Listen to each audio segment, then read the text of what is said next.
Ah, le bro, le fou, la Guinness.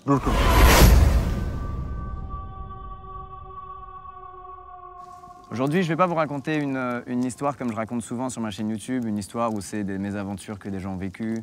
Je vais plutôt adopter un peu la même chose que toi, Raph, à savoir aborder une légende urbaine. La légende urbaine d'une rue qu'on a renommée avec le temps Lucky Field. Lucky Field, c'est une petite impasse dans laquelle on peut trouver une dizaine de maisons. Il y a des beaux jardins, c'est un quartier qui est très cool parce qu'il y a plusieurs endroits pour sortir. Bref, le rêve de toute famille. Il y a deux choses étranges à Lucky Field. La première des deux, c'est que tous les habitants sont extrêmement chanceux. On ne sait pas pourquoi. Et c'est un peu tabou là-bas. Les habitants avaient apparemment beaucoup de mal à en parler, mais des gens ont découvert que l'intégralité des habitants étaient très chanceux. Ça allait de la chance la plus basique, par exemple gagner une petite tombola. Trop bien. J'adore. Ça, c'est un happening ou... C'est bon. Ah non, mais... Ça va, frérot? T'es sûr? Je vais pas aller au bout, moi. Je vais pas aller au bout de cette vidéo. Franchement, je vais pas aller au bout. C'était donc un truc très tabou. Ça va de la chance la plus simple, gagner un lot à une tombola, ce genre de bêtises, à la chance la plus extrême, comme par exemple l'histoire connue d'une famille qui s'est installée là-bas pour se rapprocher d'un hôpital dans le coin, parce que leur fille était gravement malade. Et peu de temps après leur emménagement dans le quartier, leur fille a complètement guéri. Mais vous avez de la chance à une condition.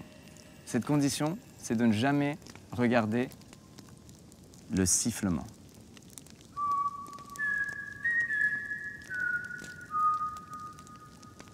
Toutes les nuits, de 3h03 à 3h05, il y a un sifflement. Ce sifflement commence au début de la rue et se termine 2 minutes plus tard face à un mur au bout de l'impasse. Évidemment, quand on arrive à Lucky Field, on passe par un comité d'accueil qui nous sensibilise au sujet de ce sifflement. Et si beaucoup de gens, en arrivant, trouvent ça tordu, les gens changent rapidement d'avis. Pourquoi? Quand on arrive à Lucky Field, le comité d'accueil nous donne deux choses. Un panier surprise, qui contient des petites gâteries, des petits plaisirs sucrés, et une pochette. Et en ouvrant cette pochette, les plus sceptiques changent d'avis, puisqu'elle contient des coupures de journaux qui parlent de tragiques accidents arrivés à d'anciens habitants de Lucky Field. Bref, tout ce qui te dissuade de remettre en question cette fameuse histoire de « ne regardez pas le sifflement ». Alors, souvenez-vous, on est dans un quartier familial. Le problème est donc qu'il y a beaucoup d'enfants dans ces maisons.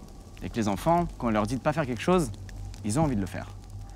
Pour pallier à ça, on trouve dans toutes les maisons de Lucky Field des stores métalliques aux fenêtres. De cette manière, les parents peuvent s'assurer que les enfants ne peuvent pas regarder à l'extérieur de la maison la nuit, et surtout entre 3h03 et 3h05 du matin, et ces stores se verrouillent évidemment à clé. Maintenant que vous en savez un peu plus, je vais vous raconter l'histoire de Enzo. La famille d'Enzo arrive à Lucky Field parce qu'une ancienne locataire est décédée. Ayant entendu parler du quartier, Enzo et sa famille ont décidé d'emménager là-bas et sont donc, comme tout le monde, passés par le fameux comité d'accueil et donc la fameuse pochette surprise. Et ils ont tout de suite appliqué cette fameuse règle du « Ok, on ne regarde pas le sifflement ». Enzo s'est fait des amis, les parents sont en confiance et ils se permettent de prendre un petit week-end pour eux. Ils vont donc confier leur fils à des amis voisins à eux, qui habitent aussi à Lucky Field. Chose cool pour Enzo, puisque ses amis voisins ont deux filles, Sarah et Mathilde. Ils regardent tous les trois des films Disney en mangeant des pop-corn. Une soirée rêvée pour des enfants qui ont entre 9 et 12 ans. Ils sont alors devant un Disney lorsque Enzo, le plus curieux des trois, va commencer à s'intéresser au sujet du sifflement et il va le faire savoir. Vous savez qui siffle dehors tous les soirs? Question fâcheuse, n'est-ce pas?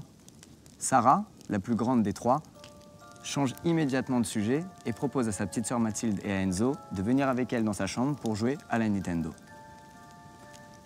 Les heures passent et l'heure fatidique approche. Vous avez déjà essayé de savoir? Il est presque l'heure. Et oui, elles n'ont pas vu l'heure passer. Sarah essaie une fois de plus de convaincre Enzo d'arrêter de parler de ce sujet, mais Enzo est obstiné. J'ai jamais pu regarder dehors parce que chaque soir, mon père verrouille les stores à clé. Sarah explique à Enzo que son père aussi ferme les stores à clé et que ça sert à rien de remettre le sujet sur la table. Il est impossible de regarder à l'extérieur, même s'ils le voudraient, puisque les parents s'assurent de la sécurité de leurs enfants.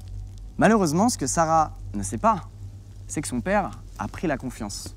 Ils sont là maintenant depuis quelques années, Par conséquent, il ne prend plus la peine de cacher cette clé. Et Enzo le fait savoir. Tout à l'heure, je suis allée aux toilettes.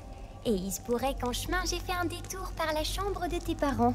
Et que j'y ai récupéré la clé sur un trousseau de clés sur la table de nuit. Sarah ne comprend pas ce qu'Enzo lui raconte. Elle est sceptique, mais elle veut être sûre que sa petite sœur et Enzo ne sont pas en danger.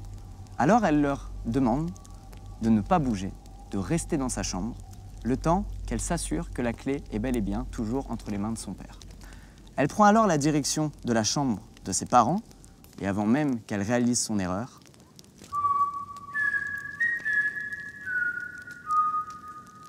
il est 3h03, le sifflement retentit. Elle comprend immédiatement qu'elle a fait une grave erreur. Elle n'est pas auprès de sa petite sœur et d'Enzo au moment où le danger est enfin là.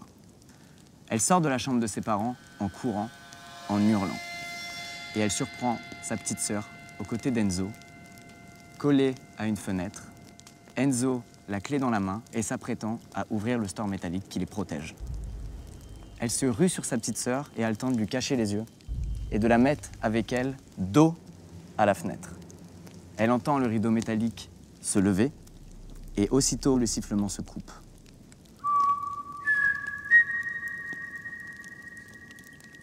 Un long silence traverse le salon. Mathilde est blottie contre Sarah. Enzo est tétanisé. Et après plusieurs secondes, Sarah, tout en gardant les yeux fermés, va tendre le bras et tâter la fenêtre qui se trouve derrière elle. Au contact de celle-ci, ses doigts deviennent glacés. La fenêtre est gelée. Elle serre plus que jamais sa petite sœur contre elle et elle parvient à trouver la poignée du store et à le baisser. Et Mathilde et Sarah se demandent si Enzo a fait l'erreur fatidique, s'il a cédé à sa curiosité. Sarah, la voix calme, demande à Enzo si tout va bien. C'est le hurlement de Enzo. Et face à ce hurlement, les parents réagissent et sortent en courant de la pièce pour rejoindre leurs enfants dans le salon.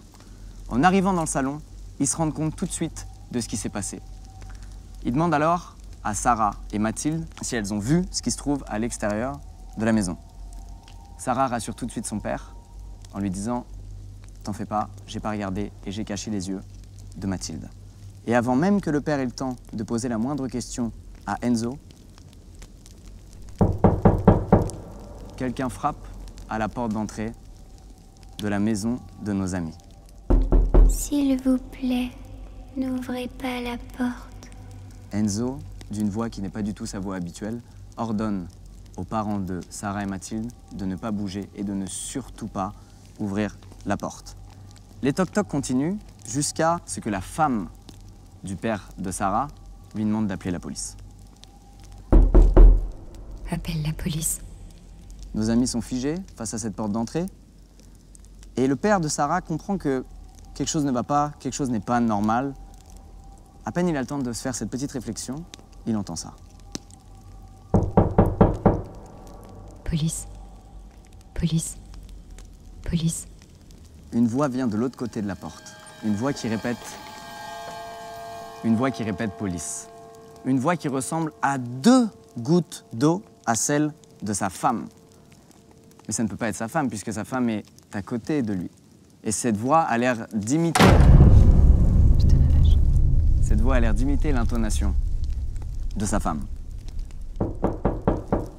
Les toc-toc continuent, mais cette fois, ils se font tout autour de la maison. Une fenêtre, puis une autre fenêtre, puis la porte à l'arrière qui mène sur le jardin, puis une fenêtre à l'étage. C'est comme si la maison était entourée de dizaines de personnes qui tapaient tout ensemble sur cette maison.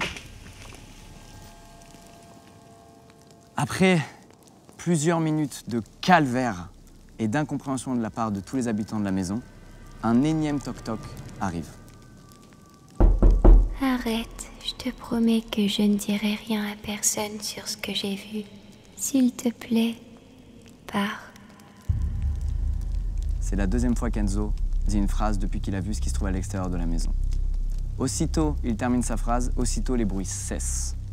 Cette nuit-là, il ne va plus y avoir un seul bruit, plus y avoir une seule chose étrange. En revanche, vous vous en doutez, personne n'a dormi.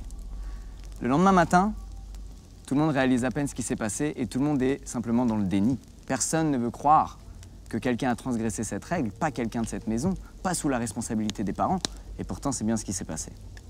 Les parents de Mathilde vont donc ramener Enzo chez lui à midi, l'heure de retour prévue de ses parents. Et ils vont choisir de ne rien dire. Et quelques semaines plus tard, en bas de la maison d'Enzo se trouve un camion de déménagement. Et devant la maison, on voit Enzo avec ses parents amaigris. Ils auraient perdu entre 10 et 15 kilos chacun. Ils ont le teint pâle, ils ont des cernes et ils ont l'air inhabités, comme si la vie les avait quittés, comme s'ils n'avaient plus de raison de vivre, comme s'ils n'étaient plus là. Enzo et sa famille sont partis ce jour-là du quartier et plus personne n'a jamais eu de nouvelles, y compris la famille qui s'était occupée d'eux ce jour-là. Sont-ils morts? Ont-ils changé de pays? Ont-ils disparu? Personne ne sait. Et à Lucky Field, bien entendu, personne n'a jamais de nouveau transgressé cette fameuse règle du « ne regardez pas le sifflement ». Voilà. Superbe, superbe. J'ai galéré les gars avec les sons, je suis désolé, c'était dur. C'est fou. C'était fluide de ouf, mec. Incroyable. Fluide de ouf. Tu nous as bien chopé. Hein. C'était fantastique. Alors, Ouais, mec, franchement, ouais. moi, celle-là, c'est une de celles qui me fait le plus peur, mec. Même chose. Là, j'avais très peur, là. Le coup du sifflement, ça. Ah, ça te casse, là. Imagine là, on rentre chez nous, là, on dort et on l'entend. Oh, non, arrêtez. Non, mais tu sais. Je sais pas pourquoi, ce qui me fait le plus peur dans cette histoire, c'est le côté chance. C'est le côté tu gagnes un truc si tu fais pas un truc. Ça. Et ça, c'est horrible. Vous accepteriez d'aller vivre Non. là-bas?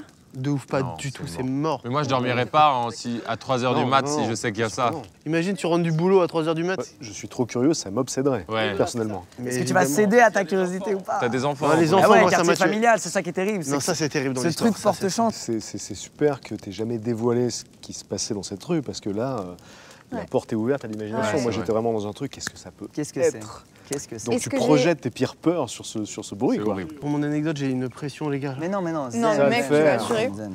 C'est juste que je vais quand même aller pisser si ça vous dérange pas. avant. Vas-y. J'ai une frustration en fait dans les threads d'horreur que je fais, c'est que je ne peux jamais